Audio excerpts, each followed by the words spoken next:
প্রিয় দর্শক, আমরা এই মুহূর্তে রাজধানীর সবচেয়ে বড় পশুর হাট গাবতলী পশুর হাটে আছি। রাজধানীর পশুর হাটগুলোতে গরুর উপস্থিতি ছিল অনেক বেশি, ক্রেতা সমাগম ছিল কম, ফলে দামও ছিল কম। কিন্তু আজ বৃহস্পতিবার দুপুরের পর থেকে বেড়েছে অনেক ক্রেতা, ফলে বেড়ে গিয়েছে গরুর দামও। এখনো ওভাবে বুঝাইতেছে না, ওরাও দাম ছাড়তেছে না। মনে হলো মোটামুটি একটু বেশি আর কি। ঠিক আছে, যতটা মানে আশা করছিলাম অতটা তার চেয়ে একটু বেশি।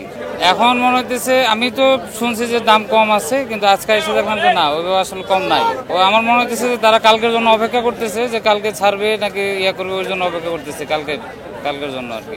বাড়তে পারে, তো সকালে তো বৃষ্টি ছিল, এর কারণে হইতে পারে গরু বিক্রি না হইতে পারে, বিকালে কাস্টমার নামছে, এই জন্য বাড়তে পারে আর কি। এবার গরু হাটে তো আগুন আগুন আগুন, বুঝছেন, অনেক আগুন। গরু আছে, সাফিসিয়েন্ট গরু আছে হাটে, বাট আপনার পাইকাররা দাম ছাড়তেছে না। যে গরু কারণটা হলো ওরা মানে চাচ্ছে যে দেখি আর একটু বেশি পাই কিনা, ওরা চান্দাত পর্যন্ত অপেক্ষা করবে।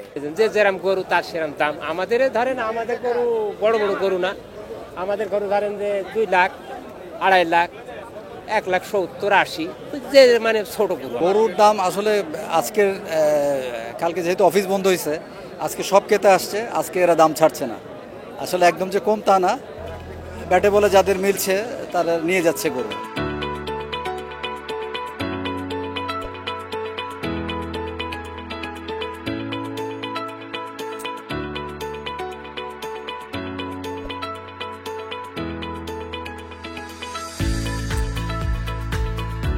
ক্রেতারা বলছেন হাতে আরো একটি দিন থাকার কারণে দাম ছাড়ছেন না বিক্রেতারা। তবে আগামীকাল সন্ধ্যার পর কমতে পারে গরুর দাম। আল ফাতা মামুন, বণিক বার্তা, ঢাকা।